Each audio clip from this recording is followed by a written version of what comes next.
Thank you. We're certainly working on such a device at some point. We actually have been texting back and forth, Rob and I, and as well as people in my laboratory, how to actually truly make this a reality. I don't think it's that far off. What I decided to do for this talk is change my title a bit, and maybe instead of treating mass spec as a black box, for most of you it's probably a black box, but hey, maybe demystifying it a little bit with highlighting some of the tools that we're developing, but also at the same time set up the stage for Sarkis for when he presents. We've already heard about a lot of correlations between the microbes and a variety of different diseases. Much of this is really inferred from sequencing. Sometimes causality has been demonstrated very nicely in terms of the roles of microbes, how they may be preventing disease or causing disease. But I'm trained as a chemist. I'm trained as a synthetic organic chemist, and I really think ultimately understanding the chemistry is really the way to understand the functional of the microbiome.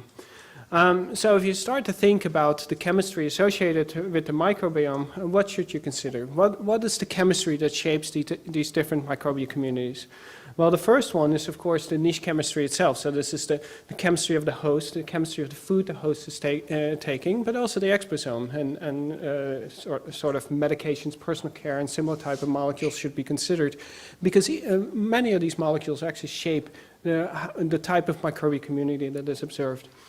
Then, of course, we have the microbiome-modified molecules, and we heard already about bile acids. So a lot of the secondary bile acids are really, they are actually originate from these microbial systems, and that has been known since the 60s or even early 1900s. But then we have the microbiome genome-encoded molecules, and there's really two different categories of these kind of molecules. One of which are I refer to usually as common metabolism, structural molecules. And an organism, a microbe, dedicates 35% of its proteome to making these kind of molecules. And the kind of molecules that you should be thinking about are your structural molecules, such as your membrane lipids, but also your standard biochemical textbooks, such as the Krebs cycle, lipid metabolism, and energy cycles and such. So these are the common metabolism structural molecules that are genome encoded. But we also see a lot of specialized metabolites that microbes make. So these are also referred to as secondary metabolites, virulence factors, natural products, metabolic exchange factors. And what's remarkable is that a microbe dedicates 5 to 40% of their genome to making these kind of molecules. And what kind of molecules are they? Well, penicillin would be an example of that kind of molecule. It's clearly antimicrobial agent. Vancomycin would be a good example of this. Rapamycin, which is an immunosuppressant agent, would be falling into this kind of a category. Lovastatin, which is produced by a fungal strain, is a cholesterol-lowering agent. At least that's how we use it. But clearly, if this is produced in a community, it's going to affect neighboring eukaryotic systems. What is really interesting about this is these are actually fairly hard to study, and there's no good systematic way that we can capture this. And part of the reason is because if you look at the kind of chemistries that are associated with them, they're extraordinarily diverse, and that represents a true analytical challenge. But let's go back a little bit. Let's not look at the complexity of these type of molecules, but let's ask us some simple questions. If you want to, for example, ask what are the 10 most common microbes found in the gut, we have this answer at this point. But if you ask the same thing about molecules, we don't have that answer. If you ask what are the 10 most influential molecules in a niche that shapes the microbial community, we cannot answer that question. And so if you cannot answer even the simplest question, how are we going to be able to develop theories between the chemistry and the microbiome and even microbiome and health? And so, to develop theories, you need to take an inventory. And I think that Darwin did that very nicely. And eventually, a couple of years later, after he took an inventory of the finches, it led to the theory of evolution, or he essentially developed the theory of evolution.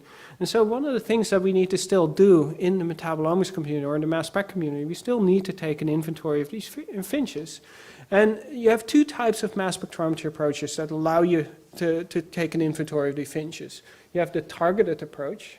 I mean, that is if you know the list of molecules you're interested in, that's the type of mass spectrometry you want to do. Or you have the untargeted metabolomics approach where you don't know ahead of time what you're looking for, but then you collect the data and then try to decipher what it might be. If you have the opportunity to do targeted. This is about 3 orders more magnitude more sensitive than the untargeted approach. But this one allows discovery. This one, you tend to look under the light posts and compounds that you're familiar with. Now, if you want to ask the question in metabolomics, you know, I have this molecule that I detected by mass spectrometry, and I want to know what other data sets, what other projects this molecule has been seen before. Or are there any analogs? This is virtually impossible to do at this stage.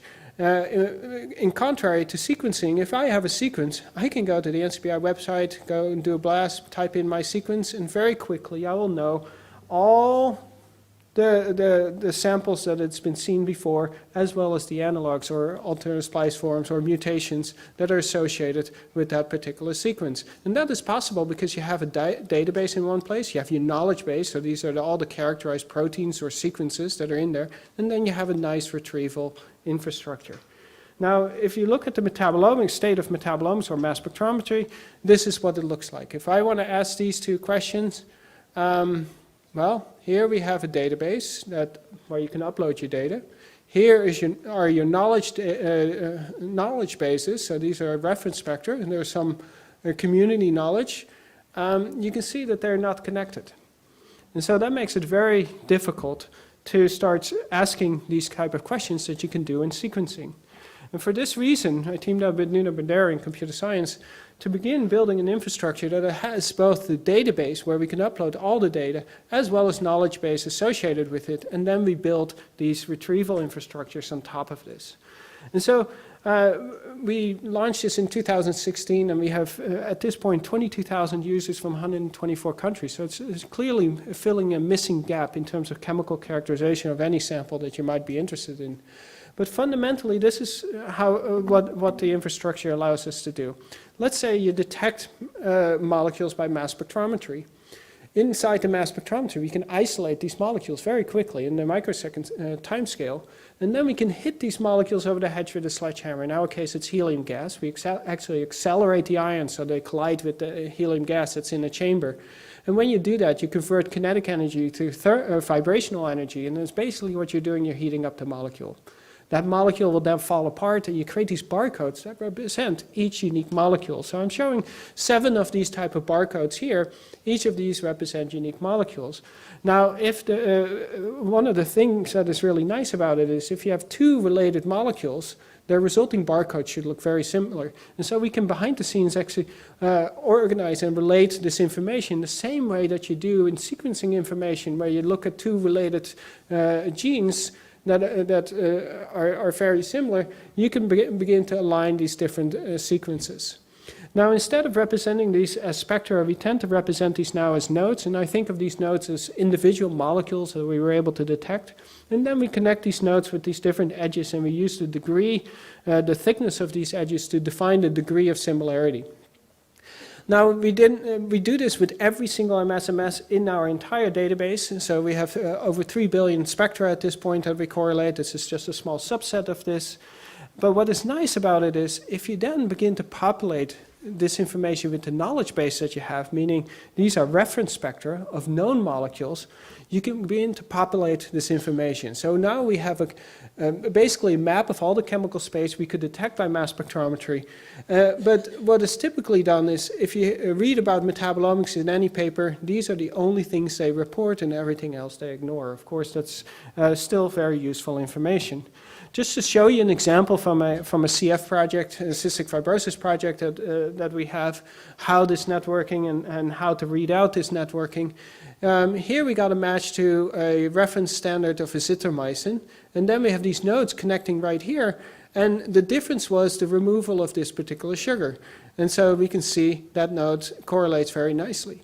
Then next to it we have another node where it looks like the methyl group from this nitrogen has been removed. And then here we have an addition of a nitrogen, and based on the fragmentation data, we can expect that it sits somewhere along this sugar, and the only position that I can see the free methyl can be added is this hydroxyl group.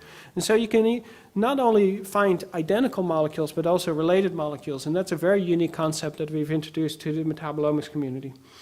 The other concept that we've introduced within this infrastructure is that you can upload data and you can make annotations.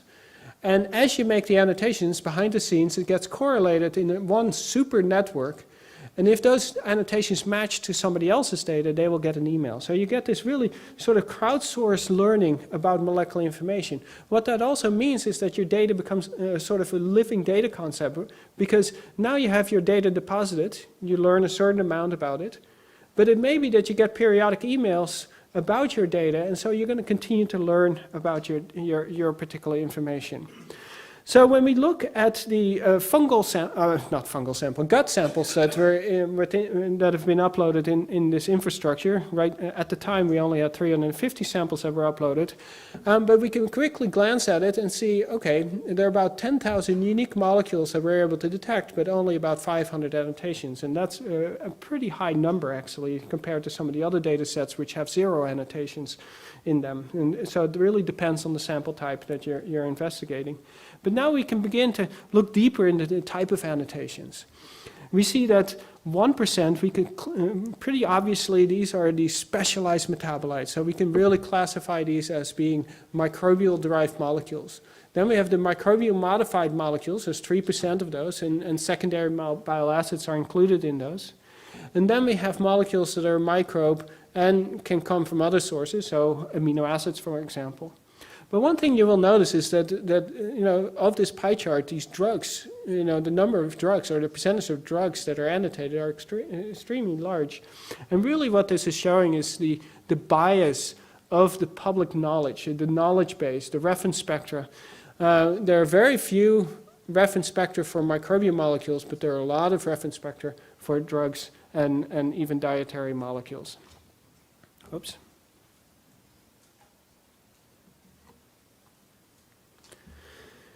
So the other thing that was quite interesting to me is if you look at the untargeted metabolomic experiment, only 1% or less of 1% of the data that was collected we could actually map onto these biochemical pathways. So the majority of molecules that you actually detect in these untargeted metabolomics experiment do not fit this particular paradigm. And so I want to re-stress this. If you're interested in this particular map, in molecules that are associated with this map, you want to do targeted metabolomics. But now I want to switch gears and really highlight the importance of data visualization. When you deal with a large amount of volume of data, it's always really hard to interpret or build a hypothesis from it unless you're able to visualize it. And Darwin would agree to this. And I would argue, because of Darwin's visualization, is partly the reason why the field of the microbiome field actually exists, is because he had created this particular figure. This basically showed the evolutionary tree, or the start of the evolutionary tree, and this is really where a solid foundation of the microbiome field has been built on this particular image. And so we've spent quite a bit of time on visualizing things. In 2015, we published this paper where we mapped all the chemistry and all the microbes on the surface of the skin. But here you will see, for example, the genus Staphylococcus. It really loves moist environments, so it's on the bottom of the feet. It's also just below the breast of the female. But then there's an unusual location right around the neck of the female. Now this is unusual because that's not a moist environment. However, then we inspect the metabolomic information, and it revealed that there was a lotion right in that particular region. And so you can see a company slogan, use our lotion, grow Staphylococcus. But one of the things about visualization is that really drives asking new questions and building new hypotheses. And so one of the key questions that came out of this particular study was, does personal care impact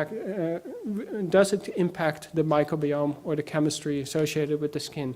And that's a testable question that you can go into a laboratory and actually test in a very rigorous way. And so we took 12 different individuals, 6 males, 6 females. We told them that they were not allowed to use personal care products for the first 3 weeks of this particular study. Rob always volunteers for these. Then we have 3 weeks where we were giving them 4 personal care products, a foot powder, a deodorant, and 2 different lotions on the face as well as the arm. And then the last 3 weeks, they went back to their normal routine. And then at each one of these time points, we collected samples, basically simple cotton swabs, and we subjected these to metabolomic analysis as well as microbiome analysis.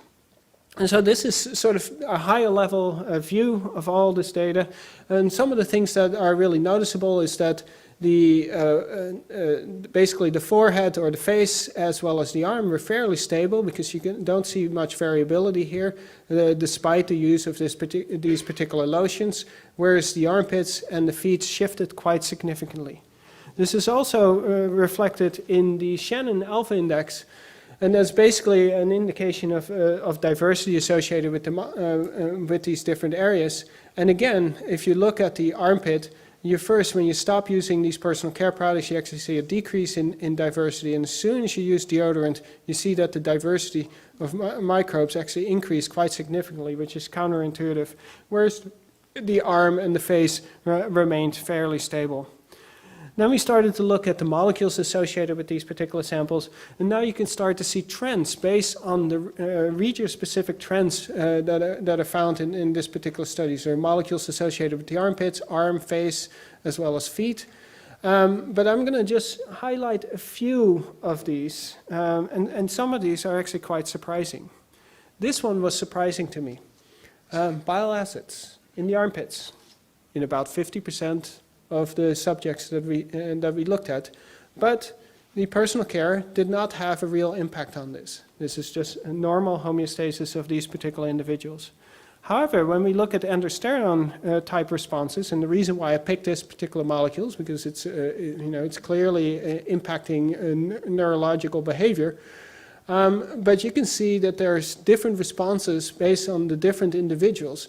This particular person, when they start to use deodorant, it actually produces fewer of these type of molecules than all the other people.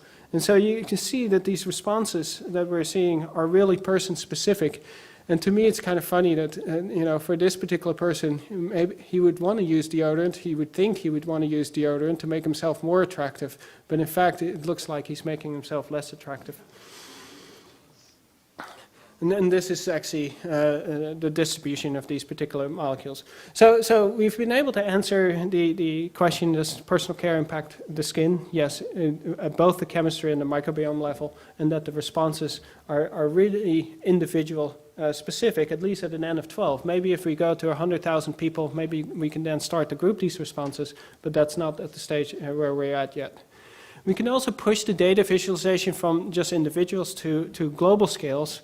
And here's an example of where we've analyzed feces from around the world. This is part of the American Gut Project that Rob Knight started. And in this case, we did a subset of 2,100 samples, and hopefully soon we'll have another 3,000 samples. And we basically took these samples and subjected these to LC-MS untargeted metabolomic analysis. And then we started to inspect this particular information. The first thing that you can see is that there's enormous diversity of molecules that exist. So we see about 40,000 individual molecules. The other thing that you will notice is that there's relatively few annotated molecules that we can see, but many unannotated molecules, even in the molecules that are actually very frequently encountered. So the size of the node indicates the frequency with which these molecules have been encountered. And so we have a lot of work to do to truly fully understand the chemical complexity associated with it. We can, for example, see the color brown in this particular sample. It's actually a biomarker. There are these color charts you can find. If you're outside of that color chart, they say you should go and see a physician. Here we now have a quantitative readout for this. And you can see central US, they have a higher brown color than some of the people that are outside of this region. We can certainly see the medications and the frequency or the number of medications that individuals are taking. And you can actually prove this statistically, but in the US, people tend to take a higher number of medications compared to, let's say, Europe or Australia, for example. But we can start to look at the distribution. Here's the ACE inhibitor. Here's a molecule that's approved in the United States, in the UK, not in the United States or in Australia. And you can see that it's only localized to the UK, so this is for cramps and such.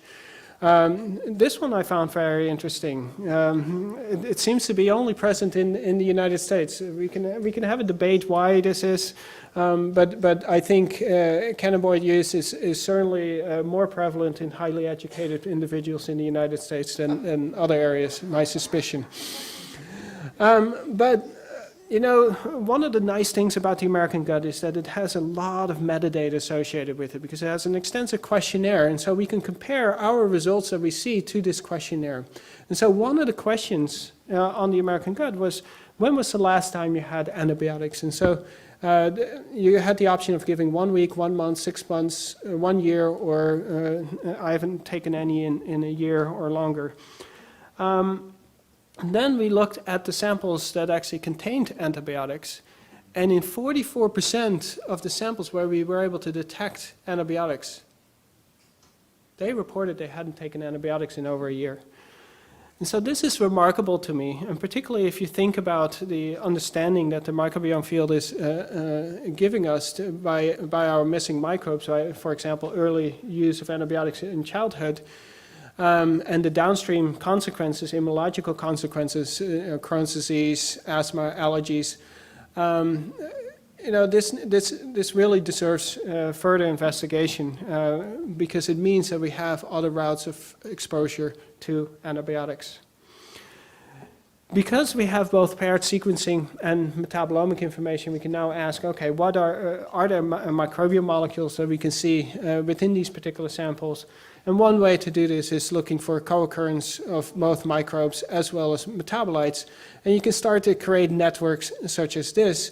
And so, for example, here we see Pseudomonas co-correlating with a variety of different microbes. And these little triangles show some of the annotations that are provided by the community.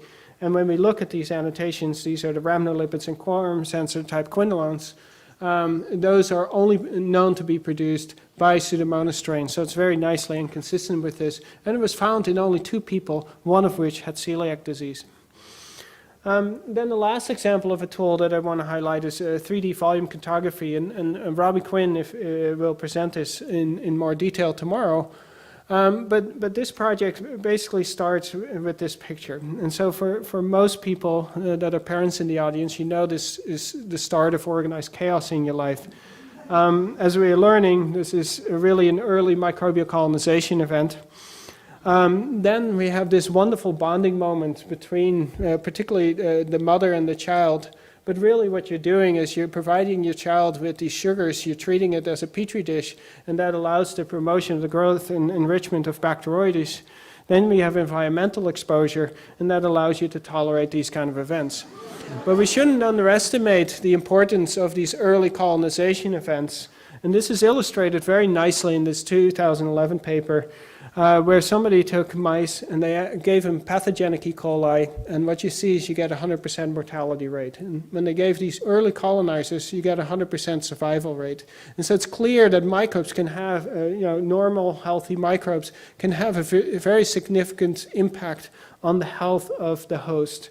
And so what Robbie was interested in is, the question is, how does the normal microbial community impact the chemistry of this particular host? And so what he did was similar to the previous speaker who took 60 different organs, and I would love to analyze these by metabolomics, but we dissected it 29 organs, and 4 of those were germ-free, and 4 of those were pathogen-free, and they come from the Sarkisis lab. And then we had an MRI of these mice, and so now we can reconstruct the organs and then map this data back onto these 3-dimensional images. And so here we're just simply scanning along the different microbes that we were able to detect, and you can really see nicely, the different regions where these different microbes are colonizing. And I think that's an important contribution and something we don't think about very often, either in the context of infectious disease or even the microbiome field, is how important is it for this microbe to be here? What happens if that microbe is here or over here? So it would be really interesting to push that a little bit further. Of course, we subjected all these samples to metabolomics analysis, and that allows you to really understand and see what is happening at the chemical level. So for example, here we see microbiome-mediated metabolism of food. Here we see soya saponin, which is an ingredient of soybeans, and you can see that it's not digested in germ-free mice. But as soon as you colonize it with these microbes, that signal completely disappears, and in fact we can see the metabolite of it, we can see that down here. And so it's very clear that without these microbes, your normal metabolism or digestion of food doesn't happen very efficiently. And maybe that's why the earlier study with the high-fat diet and low-fat diet upon treatment of antibiotics had negligible impact in terms of how overweight these mice became. And here's the story of the bile acids. And so here we can see the germ-free mice. We can see these primary bile acids throughout the entire, pretty much through the entire intestinal tract and downstream, whereas these primary bile acids are pretty much gone. They're stored in the gallbladder, but you don't really see them in the germ-colonized mice, whereas you can see all these secondary metabolites now in both the fecal sample as well as the gut of these mice that are colonized. But you know, it is really important. The composition of these bile acids turned out to be very important, and we heard a couple of examples today already. But here's an example of where the change in these bile acid compositions really mediates resistance to Clostridium difficile colonization. But this talk is supposed to be about the brain. I don't, in general, do brain research, but on the other hand, we now have a system where we can actually begin to ask a question about the brain. How do these different microbes impact the chemistry of the brain? And what that because we have these samples of germ-free and germ-colonized, we can basically take the data and do a random forest and see what are the molecules that are most differentiated. Unfortunately, most of these are just features, but it's very clear that we can find molecules that are only found in germ-colonized mice and molecules that are only found in germ-free mice. And so it will take us some time to figure out what these molecules are, but I think those are going to be really important in terms of behavior of these particular mice. This one is phenylalanine, so that's the only one where we have an annotation for, but it's very clear that it has a very significant impact on the brain. So the take-home message is, I think if you want to understand the chemistry, we must be able to inventory it. If you're interested in common metabolism, do targeted metabolomics. You will get multiple orders of magnitude increased sensitivity. But if you want to do discovery science, do untargeted metabolomics. Crowdsourced knowledge and knowledge capture is a way for us to improve our understanding of the chemistry associated with these complex systems. And visualization will be needed to enable to develop testable questions or hypotheses. But the last point is an important point, and maybe an introduction to the next speaker. His germ-free mice are really germ-free. There was one mouse there in the vaginal region. There was a little some potential contamination, but other than that, all other mice were completely germ-free, which is not a trivial thing to do. Finally, I want to thank you. We have a whole community that has been involved in developing the crowdsource analysis infrastructure. These are all the authors on the paper we published in August.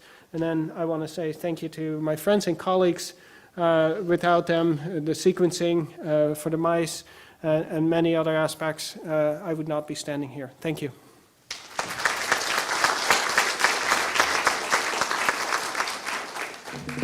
Let's take time for a few questions. Oops. Let's have a few questions here at this point. Peter, maybe I can lead off by asking about this fascinating study, sample size of only 12, but when one looks at the impact of lotions and other substances applied to the skin, is the variation that shows up, is that a result of the genomes of the individuals who are experiencing these products, or is it a product of lifestyle? Is there any way to dissect out the different components that drive the response? I suspect it's a combination of lifestyle as well as the genome. So the nice thing about this is because of the metabolomics, we actually get a readout of a lifestyle. We published a paper earlier this year that we can actually simply read out the lifestyle chemistries associated with people based on this. And so of course, it's an N of 12, but we can certainly figure out, the type of foods that they prefer and such. And I think that certainly influences how they're going to respond to these different personal care products. I think this is also true how people respond to medications and how the microbiome deals with the medications. It's a fact of, a lot of it has to deal with their lifestyle. Yes, go ahead, please. Yeah. Peter, is there any hope beyond crowdsourcing for getting bigger data sets and, supported pharmacologically, whatever, data sets too? So the data sets themselves, of course you can create large initiatives, but mandating that data when it's collected that it has to go public like you do in sequencing is a step forward. Right now in metabolomics there's 910 projects in the public domain. So that's the number. It's not very many. But the annotation right now, this is one way to do the crowdsourcing. But there are strategies now to begin doing in silico predictions. And these are getting better. In 2013, they had a test called CASME challenge. And it's basically you get reference spectra, and nobody tells you what they are. You predict what they are. At the time, about 5% of the annotations that were made were ranked correctly. That was 2013. Now 2016, that number shot up to 50%. And so it is advancing pretty quickly. Now the other aspect that's emerging now is quantum mechanical calculation. So basically gas phase predictions of bond strengths. And you can actually predict how these molecules fragment very accurately. The challenge is our compute power is not sufficiently enough to actually do this at large scale with all the molecules that we've ever seen. So this requires an advancement in compute power to be able to do this. We can do this with very small molecules, but we can't do this with anything over, let's say, 200 Dalton very easily. Peter, I'd like to ask about the rate of growth of the GNPS. I think as a neuroscientist, I stand in awe of the way people are piling on to this way of compiling and analyzing, getting together on the compilation and analysis of data. What is the rate of expansion of that? Is that going to double every year, go by a factor of 10 every 6 months? It's exponential. I want to see if I have that slide somewhere. I looked for it. I didn't see it. But no, I didn't show it. Yeah. I didn't show it, but I wonder if here it is. Yeah. So this is the growth. Yes. So we're at 100 terabytes, but you can see this is moving pretty quickly at this stage. Here we had a long lag. This was development, and then we released it to the public domain, and you can see how quickly it's jumping up.